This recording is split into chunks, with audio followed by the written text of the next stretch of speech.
We are going to be talking everything Novacrest today. I am Kiani Carfan. I'm the CEO of Novacrest, and Novacrest is a diversified real estate investment fund prioritizing short-term gains, long-term growth, and capital protection. Today, we have Michael with us. Michael's going to be sharing about how he analyzes real estate investments for us as an advisory position in the fund, and we're going to be answering some commonly asked questions. All right, I'm ready. Sweet. How are you doing today, Michael? Wonderful. Wonderful. Beautiful. All right. So I have my list of questions here. I'm just going to kind of ask you, and if you have any questions, feel free to ask me. All right. So let's start with your background. How did you get into flipping and real estate development? So I started working construction when I was 20. And after 3 or 4 years in construction, it turned into some side jobs. Started meeting new people, taking on some projects just to make some extra cash, and had the idea to buy an older house and fix it up. Again, at the time, it was just to make some extra money on the weekends. And 3 houses later, I realized I could turn it into a full blown business. So that was kind of my start of the flipping. And once we got really good at flipping and built systems, I found some more time on my hands. And that's when we got a little more on the development side. And once I had a big enough team and enough knowledge, we've now turned that into mostly development and new construction. Perfect. So how many years is that then of experience? 2020, probably bought my first project 7, 8 years ago now. Very cool. And how many projects are you currently running, and what types of properties do you typically focus on? Sure. Right now, we have 5 projects we're working on, 2 new builds, a duplex, and finishing up a flip. And we have 8 more new builds lined up for this year, and a couple land deals and a couple land sales on top of that. We have a great team, project manager. He does a lot, and great realtor on the sales team, and the office does a great job keeping everything organized and on track. So yeah, we feel good about it. Awesome. What do you look for in a property before you decide it's a good investment? Sure. One thing I've always really focused on, I've went after really good deals. I've said no a lot more than I've said yes. I think there's a lot of power in that. You don't never want to be desperate and make a buy out of just being desperate for work. So we spent a lot of time in the beginning marketing and focusing on good deals, and we grew accordingly once we had the work. Instead of trying to take off and grow too fast and have a lot of expenses and have to take on bad deals, we really focused on the good deals first and let the money come in and build from there.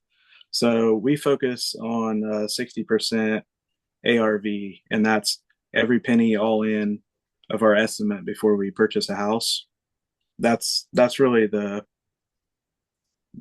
best thing I can tell you is just make sure it's a good buy up front, and then you can have some wiggle room. Yeah, absolutely. So it's like smart acquisitions, basically. Yeah, Awesome. So how would you then manage the risk on each of those projects, giving like from the beginning acquisitions to the exit plan? sure. Yeah, that's where it really comes back and it ties in with the buying it right up front. And because we like to operate on a net 30%, so we leave ourselves a 10% buffer, and that could be something we've overlooked, mistakes and errors. I mean, it is construction. You're going to have things go up and down all the time, and you just got to prepare for that accordingly. Okay. So a 10% buffer then is the risk tolerance Yes, yeah, first. Perfect. Can you walk us through how a typical flip would work?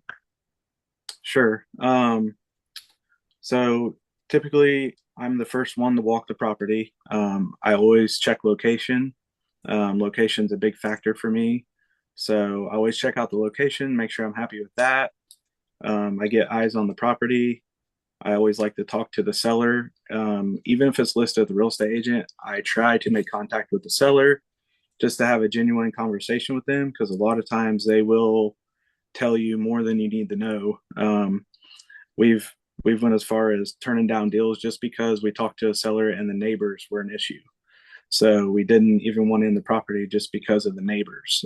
It was a great deal. We could have probably made money, So but high amount of due diligence there. yeah, yeah. And I've knocked on neighbors' doors a lot, and you will find a lot of good information from the neighbors also about the property. So if there's things hidden that we can't see up front, a lot of time having those conversations with the homeowner themselves or family member or neighbors, that saved me on some deals. And past that, I really get into the structure of things. And I always make my offer basically on if there's something I can't see, I just go ahead and factor it in to where it's basically a full gut. And that's how the purchase price reflects it. And anything that we don't have to do is just a bonus. So if I open the panel and the wiring looks good, for example, they say they've ran new wire to the panel. I always consider there's still old wires somewhere in the walls and in the house, and we're still going to have to replace those. So I figure up an entire new electrical system. And most of the time that saved me because I've seen a lot of new wires in the panel and they're attached to old wires somewhere else in the house. So So over preparing on the budget side. yes. Yep. Okay. And then what would be next? So if we're talking about start to finish, Okay. as far as the flip goes. Yeah. Next, once I leave the property, either the same day, I'll have my project manager there with me, or we will make a return trip. I might go ahead and get it under contract that day with the due diligence period where I can come back. Typically for a couple weeks is how I set that up. And at the time I'm looking at the property, I bring back on the next visit whoever I might need. So if it's a basement or if there's foundation issues, I will bring back the person who is going to work on the basement or foundation.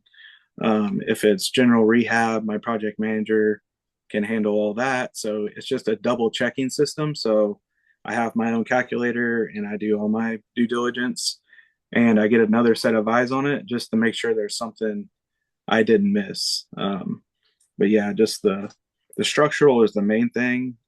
I try to avoid, and I mean we've even bought some knowing that's an issue, but we just factor that into the price, and you can make a good profit off of that. It's a bigger problem to solve. Nice. And then as far as the construction process, let's say you already acquired the property, you did your due diligence on it, you like the purchase price, everything's looking good. Uh, let's talk a little bit about the construction phase. Yep. So whoever is going to be working on the project, one, my project manager is always there with me. I'm typically there as well the first day. Sometimes I will relay the information to him, just depending what all the tasks, what all work we got to do. For the most part, we're typically both there. And if we're bringing out outside contractors, such as a roofing contractor, a foundation guy, some type of plumbing or excavating, I'll make sure everyone's there on day one and everyone gets written notes of their work to be performed. And we basically take off from there without getting into too much detail. That's typically how it goes. And then at that point, I, for the most part, just communicate with my project manager and he manages all the contractors and the hired help. Okay. And then once that is completed, Yep. Once it's completed, I've sold a lot of stuff myself, but now we use a realtor pretty much for every project. So I'll just give him a call and he'll come in, take all of his pictures, and do the advertising for me. And he pretty much does all the sales as well now. perfect. So the construction project is done. Call in the next person would be the listing agents and get it sold. Yep. Cool. So let's kind of add on there. Have you ever had a situation where the property didn't sell or in a timely manner or your holding period is now extending? Has that ever happened and how did you handle that? Oh yeah. Yeah. We've had several. Now, of course, every time you list something, you want it to sell in the first 3 days. You want to get the offers and stuff in on it. So I don't think we've had one. I think the longest one was honestly maybe 3 to 4 months for us. Um, Maybe there was one that was 6 months, I think. But so not a lot of issues with that, but we have dealt with it some. And again, that's really your upfront planning and factoring that in. That's just another thing I do factor in. So all of my buys, I look at it and here's the timeline. I think it should be done and I want it to be done. And I almost always have a 6 month or 9 month extension option available where it's not going to delay another project or shut down the business. I have something, a backup plan for that in place at the very beginning. And that goes to for more than just flips, right? Because you basically do whatever the real estate deal requires, even Yeah. if it's another type of strategy. So would you say outside of just selling the property, you have other exit strategies available to you? Yes, we have sold several on contract and created a note with them and become the bank. Those have worked out really well. And then we've some of those have actually turned into great flips as well down the road because we've took a down payment. They've made payments for 2 or 3 years and they decide they want to move. They don't want to mess with selling it themselves. They just want to give it back. We're going to go ahead and continue on with that house and sell it at a later date. And so far, the equity is just built up and we've paid down our debt. So those have turned into really profitable deals as well. Awesome. Okay, I think we finished answering that question a little bit more thoroughly. And so I'll move on to the next one, and that's what makes Novacrest different from other investment opportunities. So our investors, I mean, any investor has the opportunity to invest in a variety of different things, including other real estate funds. Mm-hmm. So what makes Novacrest different? Sure. Um, I really believe in our team. I think we have a strong team and a very capable team and a very proven team, and that's important to me. That's took me very far in my earlier business.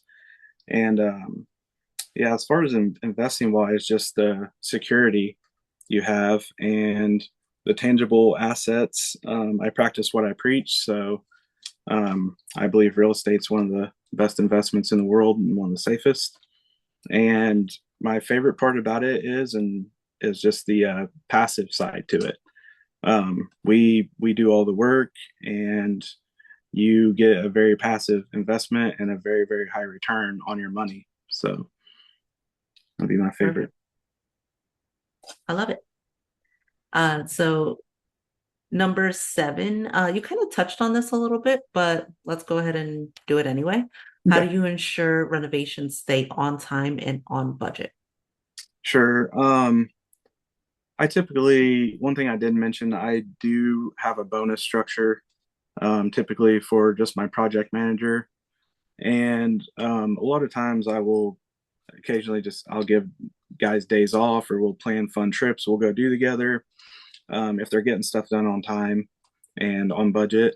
So we're pretty much always know where we're at budget wise. Perfect. Um, and then the unexpected issues. So that's a big one, right? We Mm-hmm. want to be prepared for the worst. And I know you briefly mentioned overestimating on your renovation budget and acquiring at a good price, but typically when things get overlooked because we're all human, what kind of unexpected issues have you incurred that you've been able to handle during a flip or a build, just for example purposes? Sure. So I really try to focus on patience here because there's always two sides to a story. So especially with construction, things happen. So um, and what I've done in the past that's really helped me build a stronger team is I would use it as a test to judge them. So for instance, we had a electrical box catch on fire when someone was demoing the house, tearing the siding off. And I'm getting phone calls. I got to take off from my house and go over there. And on the way over there, I was really mad. By the time I got there, the power was what's happened. The power was supposed to be off the power company didn't show up that morning. So everyone assumed it was off when no one checked or no one called me. And I didn't even know it was off, but I would have at least went out there and checked for them if they would have asked. So I got there and I just simply asked them, what happened? And they said, well, the power is still on. I said, all right. I said, well, should we, what would you do? Would you sue the power company? Blame them? They're like, no, it was our fault. We should have checked. We just assumed it was off, and we tried to tear the siding off, and the box came off and sparked, and it was just a small fire up the side of the wall. Wasn't a lot of damage done. And if they would have blamed someone else, I would have fired them and found another crew.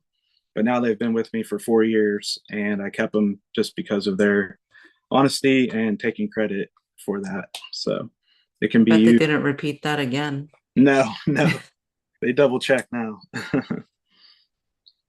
Awesome. Did that affect the cost? Like, did you lose value in that situation? No, it just kind of charred the side of the house and up the old siding we were tearing off anyway. So yeah, it wasn't an issue. Oh, this is a big, big one. Okay, so people are really going to be interested in your answer to this. So, you ready? Yep. I'm not going to put you on the spot or anything, but I am. How do you uh no, how do rising material costs or market fluctuations affect your approach? I mean, again, that's really where that 10% comes in because that's just another factor.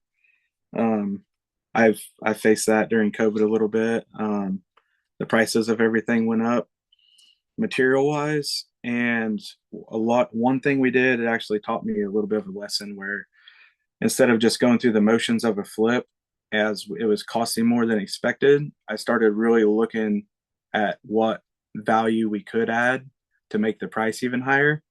So that's when I started doing smaller certain little things in the kitchen, maybe added a little bit to the landscaping, a little bit more trim work and details on the porch, small things that didn't cost a lot of money, that we felt like really improved the value of the house. And we knew, even though the appraisal, like I'm not saying it would jump up the appraisal like crazy, but buyers were willing to pay more or overpriced because it was something a little bit unique or different, than they had before. So that's just something we done when prices did get a little bit crazy. We just did finer tune little touches instead of just getting in and getting done and selling it. We really focused to make that extra $5,000 to $10,000 on the sell. Awesome.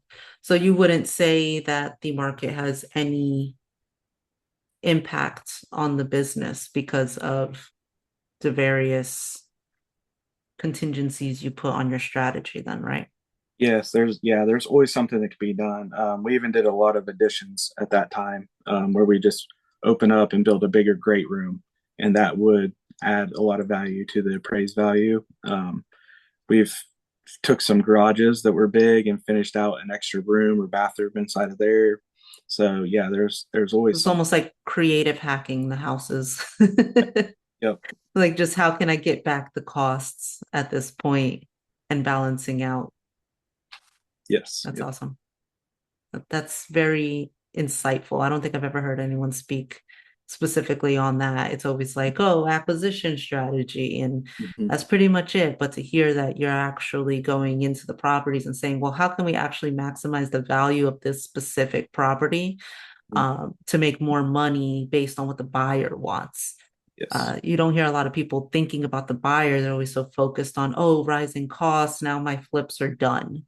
Hmm. And that's why flips get a bad rep sometimes. What has been your most successful flip or development project and why? All right. Was almost kind of rolls into, when the prices got high on the lumber and stuff, and I was in that creative mode looking to maximize things.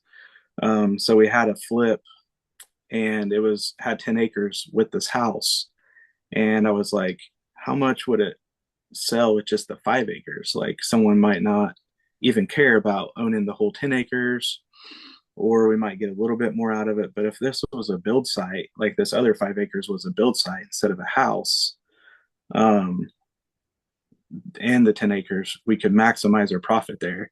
And that's what we did. We estimated we could have got another 25 grand out of the house sale with the whole property. But instead, we split that off, had another 5 acres, which if we would have just put in a driveway or just did a little bit of light dirt work and clearing to help someone visualize a house being there, we could have simply just sold that land for 50,000 to 65,000. So we instantly doubled what it was going to be just by having a survey done, and it was very cheap. And then on top of that is when we started the developing and just started our new construction. So we just went ahead and built the house on it and went ahead and made another 70 or 75,000. So we basically took that deal and created another $100,000 out of it. Where and before, without getting creative and having a little bit of the higher prices, I probably would have just flipped it and sold it and not thought about it. So it can be a blessing when stuff like that happens. It just forces you to be better. That's all it is. Very cool. And that was your segue into new builds then. Yep. Beautiful. So that kind of leads very nicely into our next question is when you're looking at land opportunities, because I know you're looking at a really big one right now. Mm-hmm. Um, what is it, 18 acres? No, the one we're looking at right now, well, it's like 600 and something. How do you look at that for long-term growth and possible development potential? Sure. So this one came from a recent deal we done this year. We actually was looking to buy 54 acres, and the owner was selling his house, and I was just talking to him like I like to do, asking really good questions. Found out he bought another property and wanted to build a house, but he can't find a good builder. Well, I got everything to do that. So we worked out a deal with him to he wanted to do a lot of finish work himself. So we basically just went and built him a shell of a house, and we did turnkey electrical and HVAC and plumbing for him, and he wanted to do the rest. And he traded us the house build for the 54 acres. He just deeded it over to us. So number wise, that was one of my better deals. Number wise, I think we have 137,000 in the house build, and we got the 54 acres, which at the time, just as it sets, probably 280, 300,000, pretty easy sell. But we're taking it a step farther and we're going to split off 10 acres. We're building a driveway back there right now. And we fixed a dam on a small pond and we dug it out a little bit more. So just that 10 acres, we're going to list for sale for 110,000. So that almost pays for what we had in his house build. We're pretty much recouping our money there. And on top of that, it has a crop field we utilize for farming. So we'll have a cash flow stream of income from the crops. And the 200 acres we're now trying to purchase butts up to our 54 acres. And there's a lot of property available on this in this certain area. So that's kind of our long-term goal is to just keep buying and adding to that property. And just little things with land can improve the value and help with sales. So we're cleaning out all the creeks and ditches. We're building a couple more ponds. We're setting easements and lanes to have better access into the property. And we're planting food plots for wildlife, and we're getting crops back into places where there was none. So overall, just those little things over the course of 3 to 4 years is just a longer term deal we're working on. And that's just going to grow in equity and in value. I love it. Land is a limited resource and it's Yep. always going to be increasing in value. Yes. So that's exciting. And that's why we want to have extreme focus on that as well in the long-term growth side of things. So the last question is, what would you say to someone who's considering investing with Novacrest but hasn't done so yet? Sure. My favorite part about it is after I'm stressed out some days managing and doing all these projects, just the passive side to this is huge for me. I know it will be for others as well. Just to put your money somewhere where you know it's secure and you have a team behind it going to work for you, and not having to deal with the calls of if you would go buy a duplex and now you got tenants in there and you got leaky toilets and all these things to worry about. This is something that's very passive, and honestly, it's a much higher return than you will probably get from a rental property. My business partner owned rentals properties. I've had some in the past. I got rid of them because I didn't like the return once you factor in all the vacancy and the hidden cost. It just takes one big repair to wipe out your equity Yeah, for a full year, maybe even two yeah, years sometimes on properties. So even when you're looking for large acquisitions for cash flow purposes, you mm-hmm. still want to be super careful, which is why the higher cash on cash return with development and flipping is Mm-hmm. the direction that Novacrest is focused on specifically. And then just to kind of go in alignment with what you were saying on the passive side, there's a ton of real estate funds, let's be honest, that offer passive returns. But with Novacrest, what we are showcasing here and what we really pride ourselves on is experience, an experienced team who knows what they are doing, who are focused on their individual specialties. And we kind of all come together and form this powerful team that can get things done. 22% in 18 months, unless you're flipping yourself, you're not going to receive that on typical real estate investment. But we are investing in real estate, real assets, and they are pretty liquid compared to other investment strategies.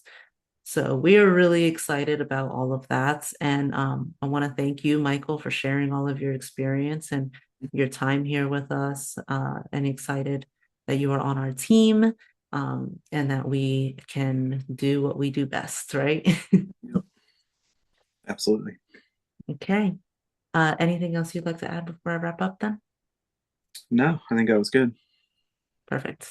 All right. So that is it. Hope you enjoyed watching the interview with Michael Talpas. Michael is on our advisory board. And if you have any questions, you may contact us at www.novacrest.co. Thank you so much.